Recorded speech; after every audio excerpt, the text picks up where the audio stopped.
길잡이배를 수선하는 정도에 그치던 조선공업은 이제 세계에서 세 번째로 큰 26만 톤급 유조선을 만들어내고 연간 110만 톤 규모의 선박 건조로 세계 10대 조선국에 들어가게 됐습니다.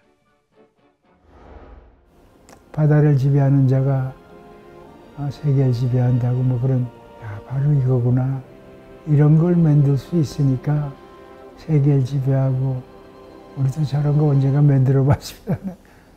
일본을 뛰어넘어서 세계에 존재하지 않는 어마어마하게 큰, 당시 다른 조선소가 요만하다는 나는 이만한 조선소를 만들어야 되겠다.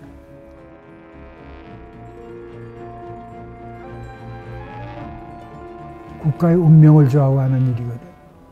그냥 배를 만들어서 판다 하는 이런 차원이 아니야. 엄청난 그 모험이지. 안 되면 다 망하는 거야. 안 되더라도 끝까지 해봐야 돼.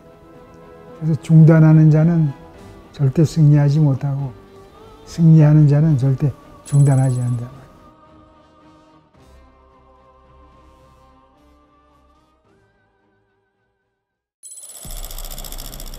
준공을 앞둔 이곳 옥포조선소는 연간 120만 톤의 선박 건조 능력과 주문량이 폭발적으로 늘어나고 거북선을 만든 저력으로 이제 우리는 세계 제1의 조선국으로 한국은 세계의 조선 산업을 선도하고 있습니다. 선박 건조 능력과 기술 면에서 명실상부한 세계 제1의 자리를. 정상은 첫 회담에서 조선업을 중심으로 경제 협력을 강화하기로 뜻을 모았습니다. Well, we do a lot of trade with South Korea, as you know, but we're going to be buying ships from South Korea.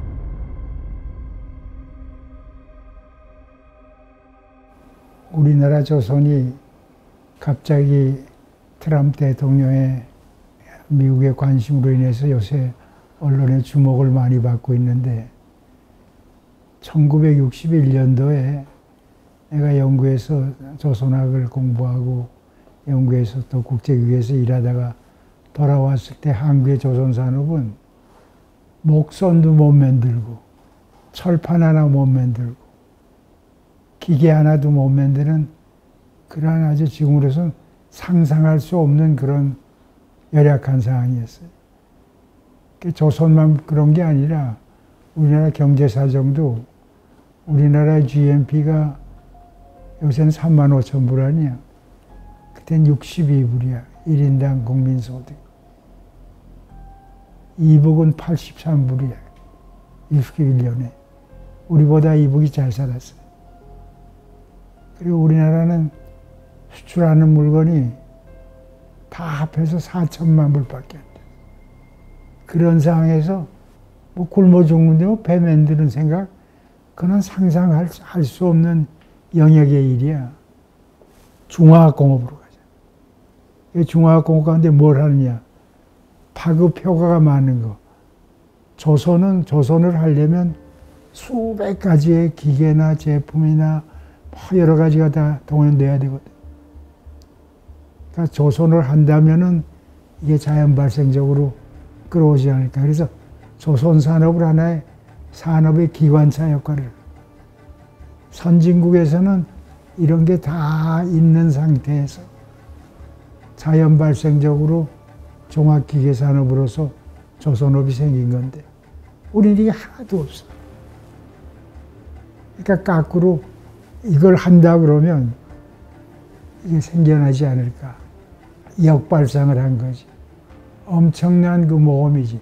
안 되면 다 망하는 거야.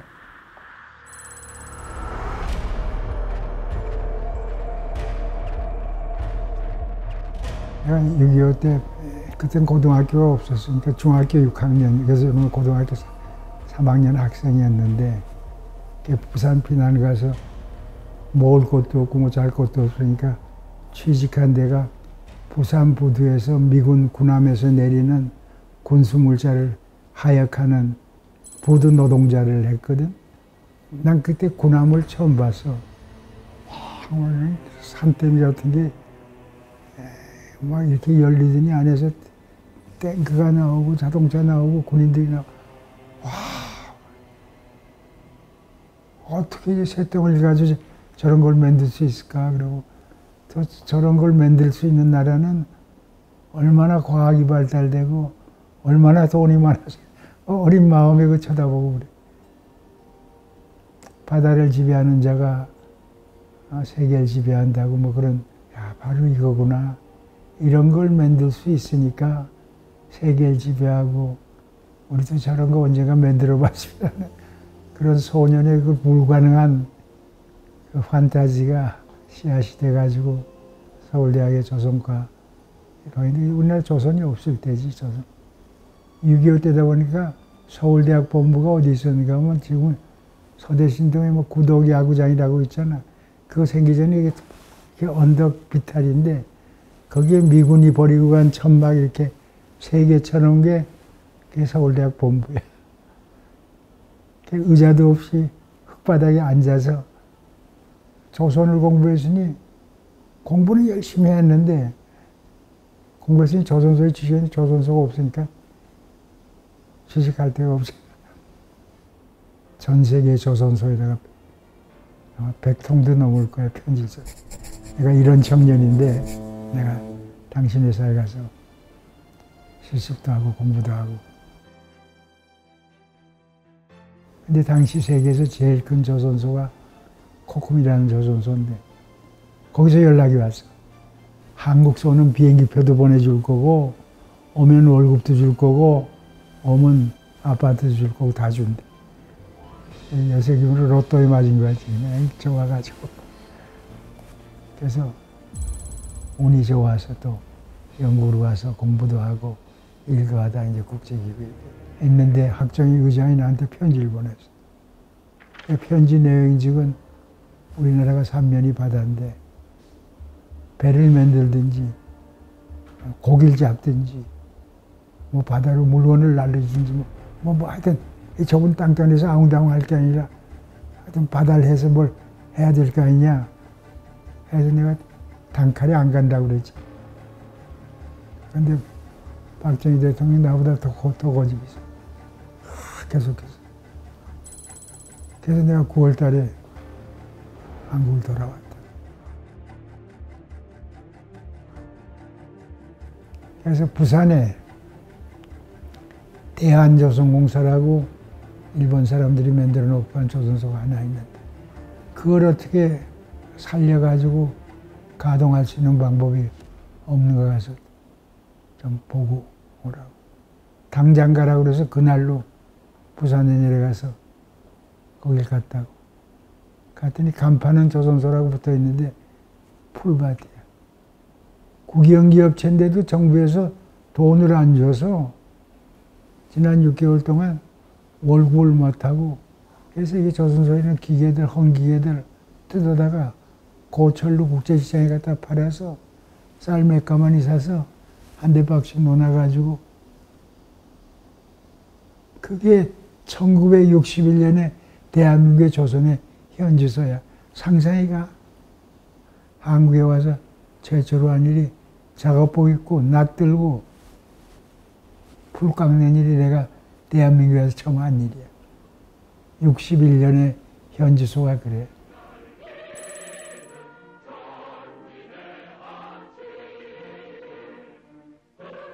그래서 그때 내가 전국을 헬리콥터로 돌아다니면서 배를 타고 돌아다니고 헬리콥터 100만 편, 200만 편의 땅이 필요한 거야. 적지를 찾아야 될 거 아니야. 바다 깊이도 맞아야 될 거고. 우리나라뿐 아니라 세계 조선의 메카를 만들어야 되겠다. 그래가지고 계획서를 만드는 거야. 거제도에는 많이 옥포가 있고 지세포라는 데가 있고 장승포라는 데.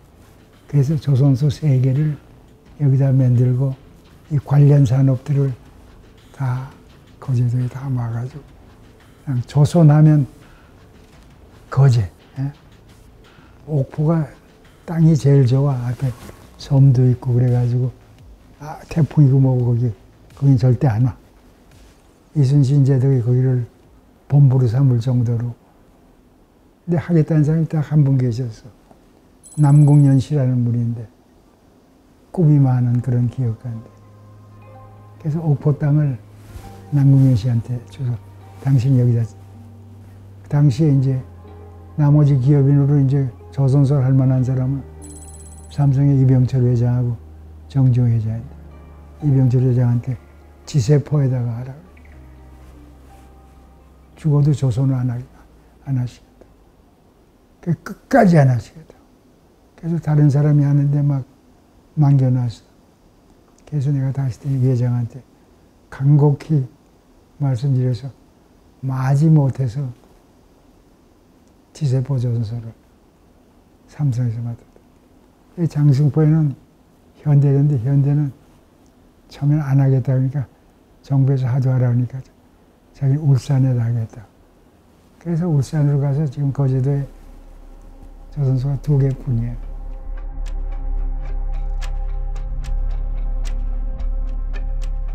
박정희 대통령의 조선 입구에 대한 그 집념이 강했고 또 많은 전문가들이 장기적으로 지속 가능한 그런 계획을 치밀하게 세워서 조선 산업을 하자고 계획을 만들었거든. 당시에 내가 만들었던 조선 산업을 왜 해야 되느냐. 세계 조선 산업은 변천돼 나갈 건데 이런 좌표를 가지고 이렇게 해야 되겠다 하고 당시 만들었던 차트 하나야. 한 800페이지 되는 서류가 있어. 사람들이 조선 산업 한다니까 일본이 조선 제1국가가 옆에 있으니까 그거 흉내내면 될 거 아니에요. No. 일본을 뛰어넘어서 세계에 존재하지 않는 어마어마하게 큰 당시 다른 조선소가 요만하다는 나는 이만한 조선소를 만들어야 되겠다. 일본을 따라가서 일본이 10만 톤짜리 매력이니까 우리도 10만 톤짜리 만드는 조선을 만들면 안 되겠다. 왜 안 되는가 하면 그때 내가 생각하길 세계 경제 규모가 점점 인구가 많아지고 경제 활동이 왕성해지면 해상 물동량이 많아지기 때문에 여태까지는 요만한 배로 10만 톤씩 나르던 거 앞으로는 50만 톤짜리로 배로 나르면 더 빨리 나르고 더 싸게 나를 거 아니야. 그래서 대형화가 될 거다. 근데 세계 어느 조선소도 큰 배를 질 수 있는 시설을 가지고 있는 데가 없어. 다 조그만 것만 되지.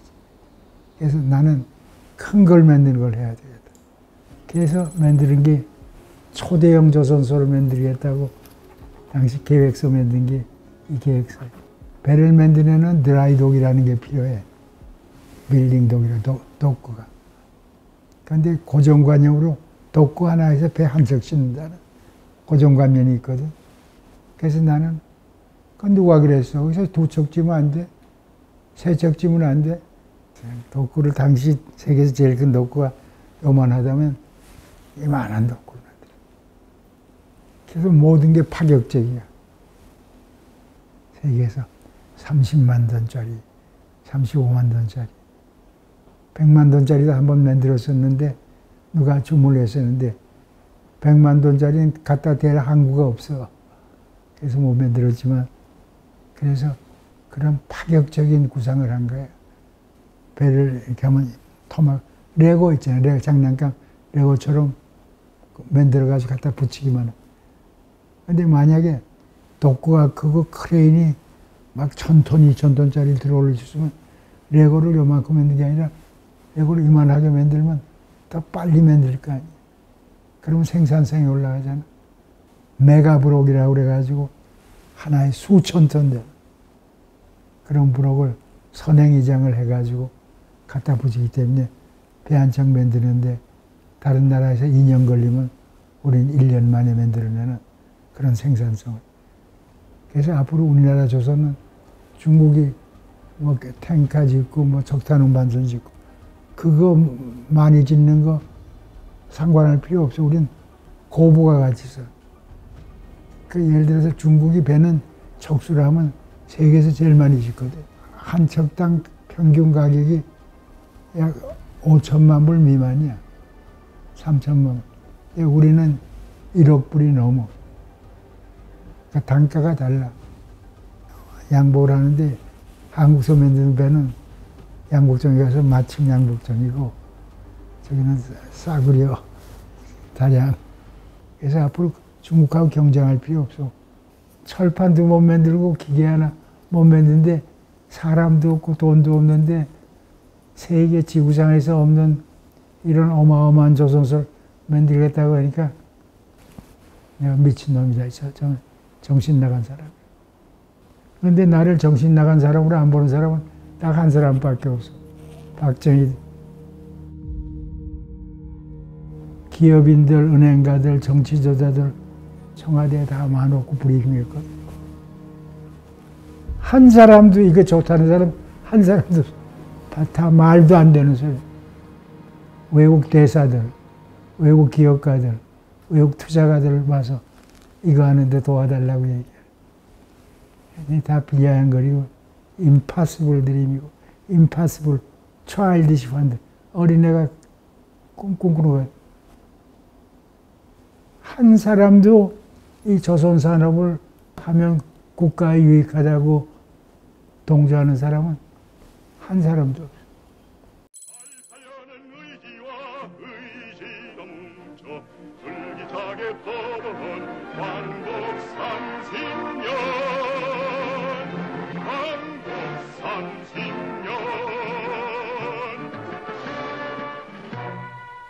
고기잡이 배를 수선하는 정도에 그치던 조선공업은 이제 세계에서 세 번째로 큰 26만 톤급 유조선을 만들어내고 연간 110만 톤 규모의 선박 건조로 세계 10대 조선국에 들어가게 됐습니다. 배를 많이 져서 1등이 될 수도 있고 뭐 여러 가지 1등이 될 수 있는 요인이 많은데 우리는 기술 면에서는 어느 나라도 한국을 넘볼 수 없을 정도로 그러한 월등한 우위를 차지한 그 위치에 있기 때문에 미국이 뭐 한국 갑자기 이뻐졌어.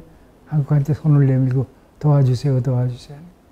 그러니까 미국은 세계 패권을 가진 나라냐. 국가의 패권. 그 패권 가운데 제일 중요한 게 해양 패권이거든. 해양 패권이건 해군이 있어야 되고 세상에 바다를 떠다니는 모든 물류를 해운을 장악해야 되고 항만을 장악해야 되고 미국 정치하는 사람들이 정치를 잘못하고 정책을 잘못 세워서 미국의 조선이 홀딱 망했어. 1945년 2차 대전 날 끝날 때만 해도 미국이 전 세계 조선을 70% 80% 하고 해운도 다 가지고 있고 그랬는데 정책이 잘못돼가지고 이렇게 짜부러져서 지금은 행편없이 됐다. 그 중국하고 미국이 패권 경쟁을 하잖아. 그런데 태평양을 사이로 두고 다투는데 미국의 해군이 중국 해군에 딸리기 시작한다. 그러니까 트럼프가 뭐든지 자기 마음대로 되는데 카나다도 내 거다, 파나마, 뭐 그린랜드도 내 거다, 뭐 선전포고 없이 이란 가서 폭격하고 마음대로 하는데 이건 안 되거든, 배. 그래서 당선된 지 이틀 만에 한국 대통령한테 전화를 걸어서 좀 도와주시오 하고 전화를 했다. 그러니까 그 전화 왔다는 게 신문에 나고 나서 많은 사람들이 이게 무슨 얘기지? 왜 트럼프가 한국한테 도와달라지?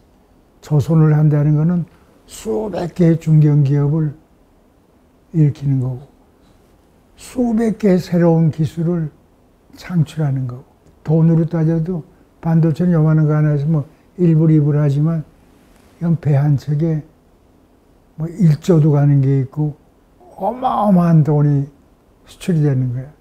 그 수출 효과라는 게 있잖아. 무슨 물건을 100만 불 수출했을 때 거기에 고용 효과가 얼마나 되냐면 조선이 뭐 다른 거하고 비교 안 될 만큼 1등이야.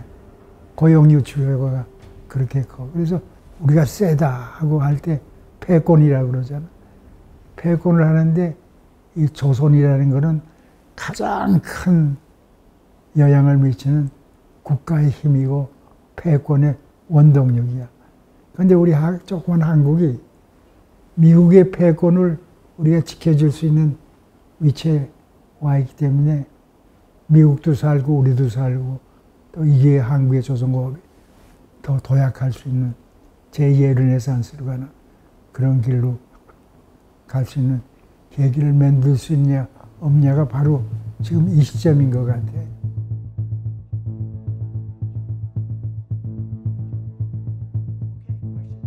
we're going to have some very serious discussions about different things, including trade, where we do a lot of trade with South Korea, as you know.